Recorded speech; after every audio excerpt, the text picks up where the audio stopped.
As a trader, there is a need for us to understand a valid trading zone.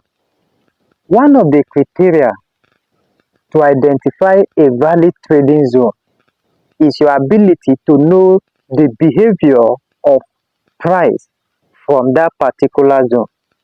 And one of those behavioral attitude of price from that zone is the strength of price movement. In this video, I'll be sharing with you one of the secrets to determine a valid trading zone, which is the strength of a demand zone. So you are wondering, what is a demand zone? Demand zone are areas where you are expected to make a buy trade. So anytime you hear about demand, it's referring to buy. So we are talking about what are these the strength of this zone where you are meant to buy. What can validate a particular zone to become a valid zone?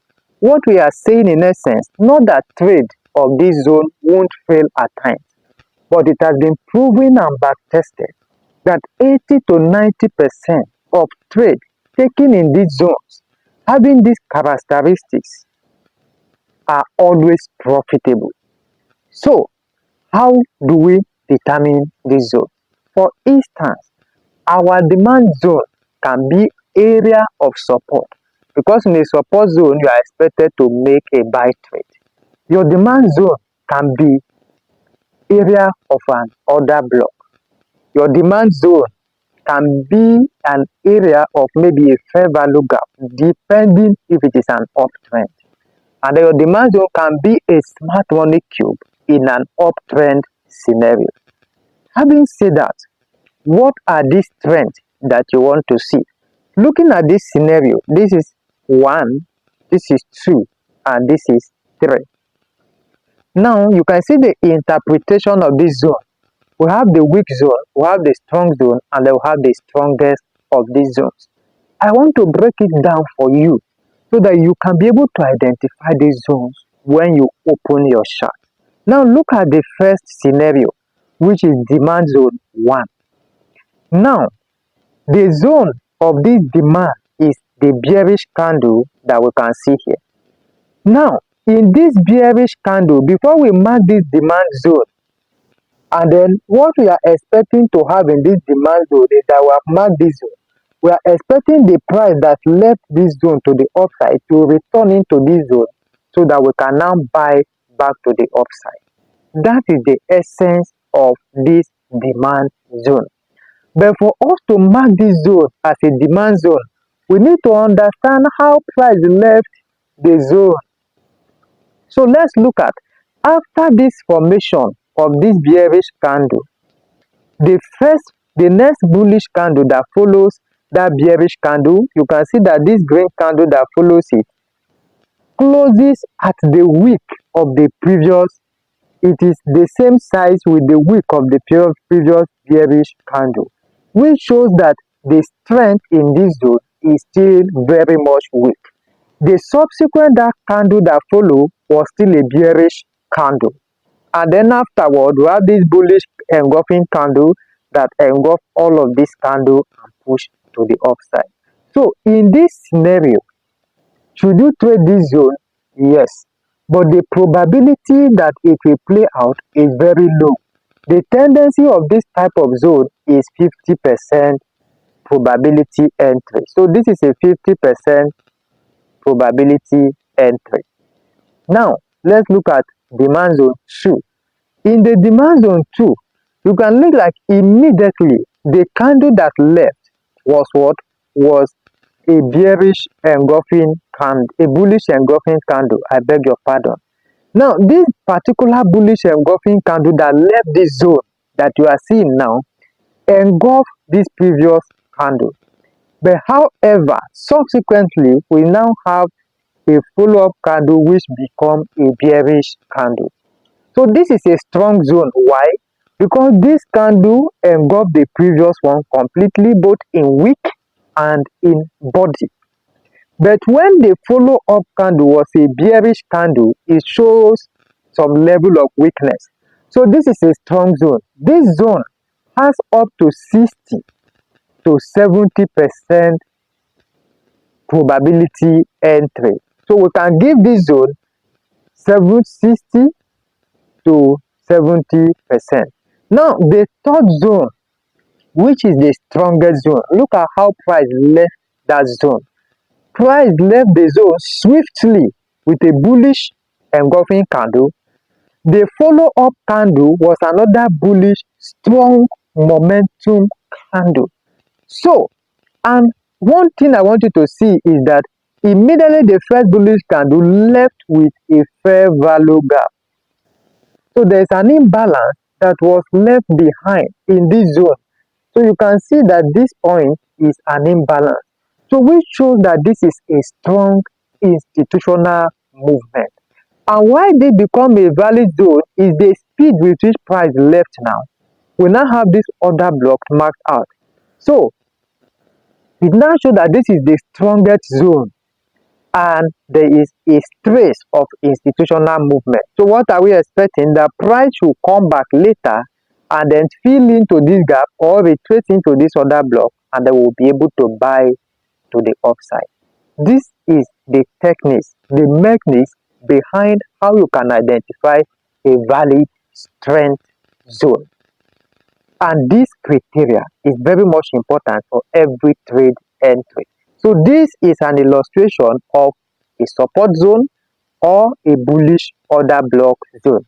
So before you mark your order block, consider how the strength of price that left that particular zone. Now, look at in this scenario. In this scenario, we have, this is a typical example of what? Of a smart money cube. Now, this is a smart money cube. If you don't understand what a smart money cube is, a smart money cube in smart money trading concept is an opposite candle that is found in a series of similar candles. For instance, this is a bullish candle, this is a bullish candle. Then suddenly we have a bearish candle in between. And after that, we begin to have a series of bullish candle, bullish candle, bullish candle, bullish candle. So we tend to call this candle a smart money cube. This smart money cube is a demand zone because in reference to this structure, this is an uptrend. So it is a demand zone because we are expecting to make a buy trade from this smart money cube. So this bullish candle is the same thing like an order block, just that it was not found at a point of reversal. It was established in the existing price movement. Now, look at how price left it. You can see that we now have bullish candle, they have this bullish candle, right? And after that, look at it, there is a fair value gap. You can see that imbalance. So here is a fair value gap. So this imbalance is also a proof that this is actually an institution movement. Very important. Here is another valid one again. You can see how price left the zone, bullish, and then you see that we'll have this imbalance. So these are simple criteria, and look at how this plays out. When price return back into it, you can see the confirmation. Then we have this bullish hammer or a pin bar, and then you have this buy entry. You see your stop loss, and then you see how the price plays out beautifully well. So what this means is that this automatically helps you to filter your trade. You are not just taking or marking any house zone, but you are focusing on high probability trade zone. So let's go to our chart and let's see a few examples. This is a GBP USD chart, and I will show you a few things that you need to see as far as this price movement is concerned. Now, in this zone, this is a downtrend, and I want to illustrate by showing you how price moves from this zone. Now look at here. We have this candle, and then after that, you have this bearish candle, then followed by this bearish candle. Now you can see that in this bearish candle, from here to here, we have a fair value gap. You see the speed, this momentum which price left here. And then look at what happened afterward. Price pulled back into that zone and then fill in this imbalance. Do you see that? And you see the reversal. Now the movement of price from this zone now shows you that this is also a valid zone. Look at how price left. You can see the speed with which the strength. First was a bearish candle, this one with a fair value gap. You can see the momentum. Look at how price left the zone, the strength. So this is a strongest zone. And look at what happened. Price obviously pull into that zone. You can see it. Price pull into it, tap into 50% of that imbalance, and then you can see how price plays down all the way to the downside. And again, you can see that price return to fill the remaining zones that it left behind. Now, what about this zone? This zone is not a strong zone. We can regard this as one of the strongest zones because of how price left it. You can see that we are bullish. So you can see this is the example of the weak zone that we were talking about. Alright? So these zones, you can see how price plays out. I am very much sorry. This is a downtrend. I'm using this now to explain a supply zone. But however, let's continue. If you do the opposite, it will be for a bullish zone. Look at this particular one, and then look at how price left the zone.